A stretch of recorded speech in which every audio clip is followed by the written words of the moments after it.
नए army chief general Asim Munir ने फ़ौज की तरजीहात का बड़ा वाज़ेह एक नक्शा बना दिया।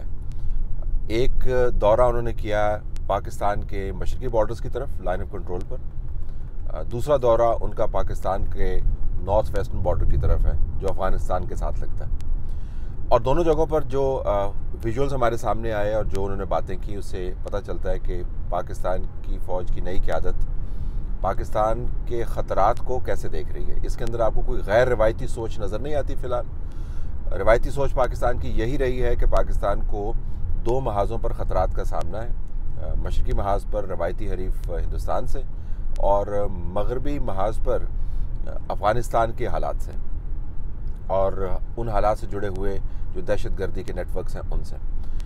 अभी तक जो बातें की गई हैं उसके अंदर वाज़ेह पैगाम हिंदुस्तान को भी दिया गया है कि हम अपनी सरहदों को बड़ा संजीदगी से लेते हैं और हमारा पहला जो लाइन ऑफ डिफेंस है वो सरहदों की हिफाजत है। बाकी मामलात, चाहे वो कॉरिडोर्स के मामलात हों या तिजारत के मामलात हों, वो इन सरहदों की हिफाजत के डॉक्ट्रिन के ताबे होंगे। दूसरा, अफ़गानिस्तान की तरफ से जाके जो पैगाम दिया गया वो ये कि अफ़गानिस्तान के बॉर्डर्स भी इतने ही अहम हैं और उनसे जो आपको मसाइल जुड़े हुए नज़र आते हैं उनके हल में भी किसी किस्म का कोई तामुल नहीं किया जाएगा, कोई रिलक्टेंस नहीं दिखाई जाएगी। और अगर हिंदुस्तान की तरफ से वॉर इम्पोज़ की गई तो हिंदुस्तान को ना सिर्फ उसका जवाब मिलेगा बल्कि ये जंग उनके फिर घर तक जाएगी। और अफ़गानिस्तान के बॉर्डर्स का तहफ़्फ़ुज़ करते हुए अगर दहशतगर्दी के वाक़यात को काबू करने के लिए कुछ मज़ीद ऑपरेशंस करने पड़े तो जारी शुदा ऑपरेशंस के अंदर ये इजाफे के तौर पर किए जा सकते हैं। लेकिन जो असल महाज है जनरल आसिम मुनीर का वो अभी भी गर्म है और उसके ऊपर नई फ़ौजी क़यादत की पॉलिसी फ़िलहाल वाज़ेह नहीं हुई और वो महाज है अंदरूनी। कल मैंने समा के प्रोग्राम में डॉक्टर शीरी मज़ारी का एक ट्वीट दिखाया। मैं आपको दोबारा ये ट्वीट दिखा देता हूँ जिसके अंदर उन्होंने रियासत के इदारों की पुरानी क़यादत के बारे में जो मुकदमा बनाया था उस मुकदमे को नई क़यादत के हवाले से भी दोहराया और बड़े ज़ोर शोर से दोहराया।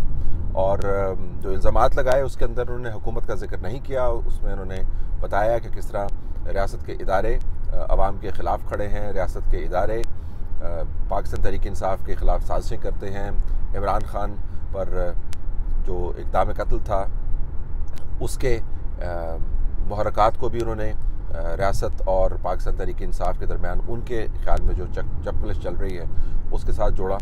और सबसे अहम चीज़ आखिर में आके उन्होंने ये बताया कि जो नई क़यादत है वो भी उसी किस्म की पॉलिसी पर अमल कर रही है जिस पॉलिसी को वो पहले तनकीद का निशाना बनाती थी। जो लफ्ज़ इस्तेमाल किया गया वो है हेल बेंट, जिससे मुराद ये है कि सर तोड़ कोशिश की जा रही है कि उस पॉलिसी को इम्प्लीमेंट किया जाए। इसके अंदर उन्होंने रियासत के खाते में टॉर्चर भी डाला, किडनैपिंग भी डाली, मुकदमात भी डाले, FIRs भी डाली। तो तमाम उन्होंने जो मलबा है वो नई क़यादत की तरफ फेंका। वो हुकूमत वक्त को भी मुर्द इल्ज़ाम ठहरा सकती थी, उन्होंने नहीं ठहराया।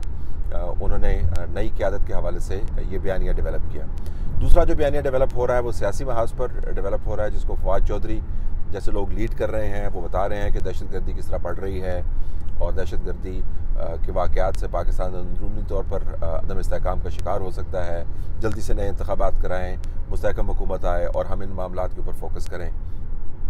सिस्टम ज़रीफ़ी इसके अंदर ये है कि 9 साल से खैबर पख्तूनख्वा के अंदर इनकी अपनी हुकूमत कायम है और कभी इन्होंने आज से पहले बढ़ते हुए दहशतगर्दी के वाक़यात जो अब से नहीं 2.5-3 साल से जारी हैं उनके ऊपर फोकस नहीं किया। इनफैक्ट इमरान खान की हुकूमत तो हर किस्म के ग्रुप्स के साथ तावन करने के लिए मशहूर थी, तालिबान के पेशावर के अंदर ऑफिस खुलवाने के लिए मशहूर थी।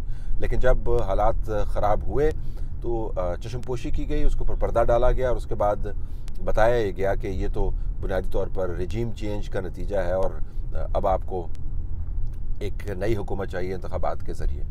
तो एक तरफ से फ़ौजी क़यादत के ऊपर मुँह फाड़ कर तनकीद भी की जा रही है जिसका जवाब अभी तक आपको आता हुआ नज़र नहीं आया, क्योंकि ये ट्रिकी सिचुएशन है।